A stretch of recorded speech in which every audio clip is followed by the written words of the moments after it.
I write a lot about Knoxville because Knoxville is my heart. I wrote a poem that I'd like to share. It's called Knoxville, Tennessee. And I wrote it because I dedicate it to grandmother and grandpapa. I always like summer best. You can eat fresh corn from Daddy's garden, and okra and greens and cabbage. Remember, you go up to the market, and when grandpapa wouldn't let grandmother go to the market because grandmother was a pretty woman.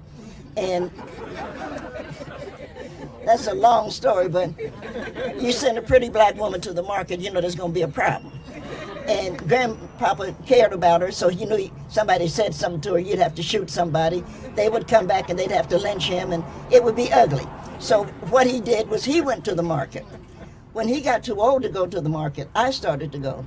And what I remember about the market was going up, and the chicken man say, "Are you Miss Watson's granddaughter?" And I'd say yes, and he'd give me, because nobody else wanted them, he'd give me a little bucket full of chicken livers. And I could take them home and grandmother would fry them. And so I didn't mean to, but for those of us who write. And lots of barbecue and buttermilk and homemade ice cream, which I still make the best homemade ice cream, at the church picnic. And listen to gospel music outside at the church homecoming. And go to the mountains with your grandmother, which we used to do. Excuse me.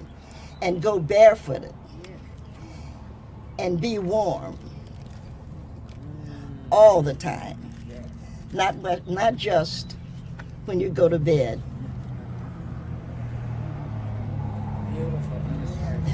And sleep.